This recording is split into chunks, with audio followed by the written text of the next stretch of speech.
Buen día, Paucho. Muchas gracias por el contacto y buen día a la audiencia.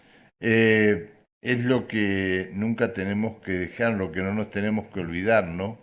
Las situaciones por las que hemos vivido y vivimos los argentinos. Vos escribiste hasta un libro con esto, ¿no? Este año yo publico un libro que tiene que ver con la biografía de otro caído, que Ajá. es la del Moncho Águila. Ah, sí, sí, sí, sí. Moncho Águila caído, que descansa en Paz Aguirre, que no estaba en el Belgrano. En el Ya. Belgrano estaba Tulio Lacroix, que hoy Sí, sí, también conmemoramos sí, su sí, memoria, sí, neuquino de ahí, de la ciudad de Neuquén. sí, sí. Yo pensé que habías escrito algo sobre Tulio. Ya llegará, ya llegará. Ah, lo tenés para escribir también. Bien, bien. Qué dolor para todos en el momento que se conoció la noticia, ¿no? Y cuando el otro día el que me trató de qué, Ah, de infeliz, sí, sí, sí.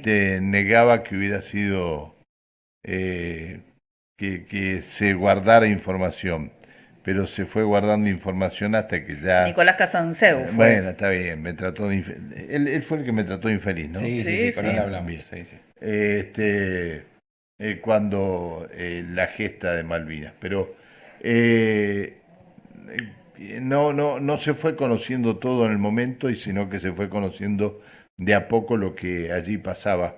Me imagino que en tu próximo libro esto lo tendrás bien, bien marcado, ¿no? Imagínate, sí, imagínate, Pancho, que la foto del hundimiento del crucero se publica antes en Estados Unidos Claro. y así fue como los argentinos, en la mayoría, nos enteramos de algo que fue una tragedia. Y una tragedia, por cierto, bastante eficaz, porque con dos torpedos hundieron a la mitad de los caídos de toda una guerra de 74 días. Así que fue algo terrible, pero fue peor lo que vino después. Ujú. Por qué decís esto? Lo que vino después, ¿qué significó? Tomo lo que decía Pancho, tiene que ver con la desinformación, Ujú. alentada muchas veces por agentes del Estado en este momento, Claro. y en democracia el ocultamiento, ¿no? Uno no podía decir que estaba vinculado a esta historia porque las consecuencias podían ser no tan deseables. En el caso de los veteranos, les costaba conseguir trabajo porque eran los chicos locos de la guerra que habían perdido contra Gran Bretaña. Ellos habían perdido, ¿no? Claro, Se había puesto ahí todo. la famosa desmalvinización que los llevó a esto, ¿no? Totalmente.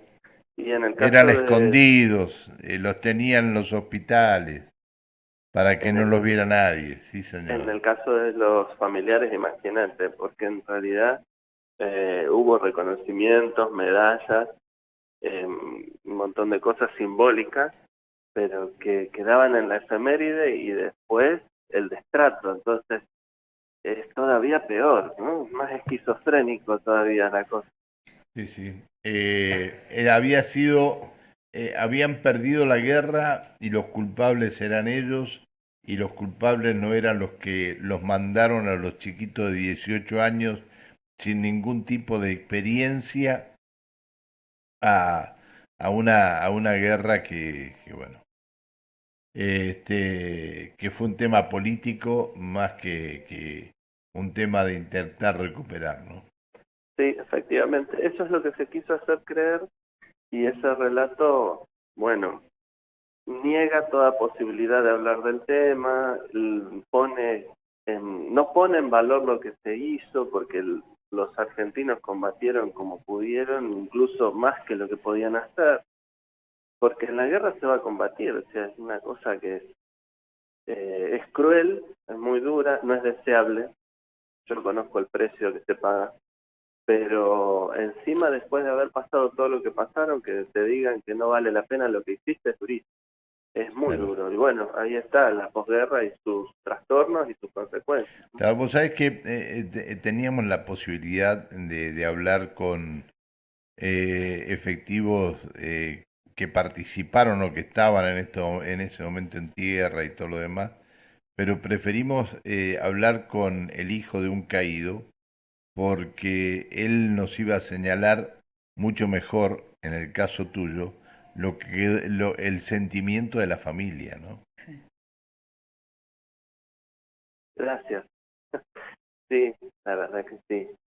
El sentimiento de la familia, eh, primero es mucha soledad, muchísima. Este año yo me tocó tomar contacto, de paso saludo a todos los familiares de caídos del Belgrano que se están concentrando en Aluminé en este momento para un acto Sí, muy lindo que se va a hacer en el día de hoy. Tocó tomar contacto con otros hijos, frecuentemente lo hago, pero recuerdo este año, y bueno, ir descubriendo que la propia historia tiene cosas en común con otras. En realidad fuimos sufriendo las mismas cosas, pero todos muy separados, y reencontrarse desde ahí y decir, mira, qué increíble que a tanta gente le hayan pasado cosas tan parecidas y que no lo sepamos. Entre nosotros no teníamos demasiado contacto.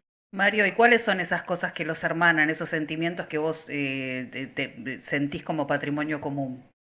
Mira, en aquel momento la ley nacional, el Código Civil, determinaba que una persona desaparecida en alta mar había que esperar 2 años para darla por muerta. Y a partir de ahí, todo lo que es la muerte civil de una persona, todo lo que es organizar los papeles que esto lleva, la muerte es complicada y la burocracia de la muerte es peor. Y a nosotros nos pasó eso, digamos, teníamos la foto del buque hundiéndose, pero para armonizar la vida hubo que esperar un fallo que tardó 2 años en llegar. Y fue un trastorno. Y en realidad nos pasó a todos los familiares del Belgrano. Entonces hablábamos de estas cosas, ¿no? Y en algunos casos de las promesas.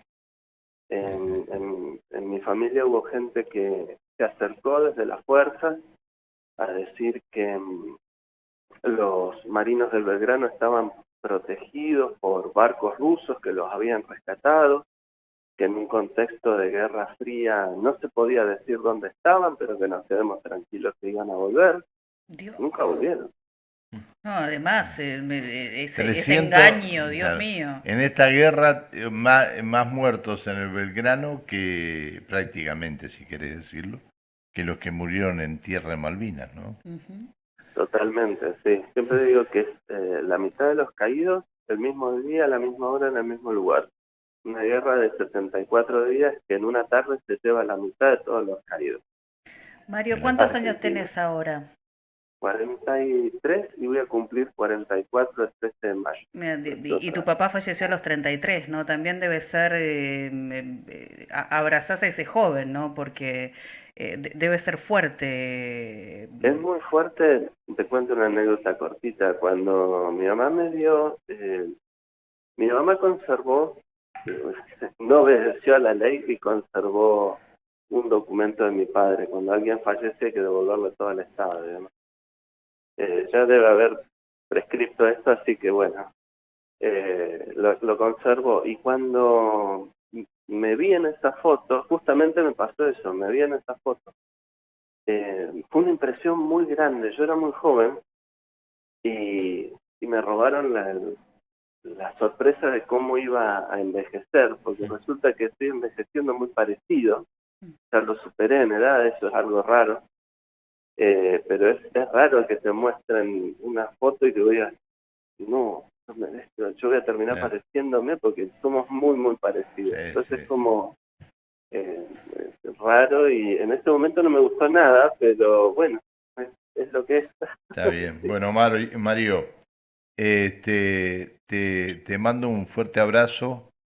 Gracias por escribir todo lo que estás escribiendo y cuando termine lo del general Belgrano avísanos. Muchísimas gracias. Así será, Pancho. Gracias por el espacio y por ayudarnos a malvinizar siempre. Siempre estuvimos. siempre estuvimos. Un abrazo. Chao. Abrazo grande.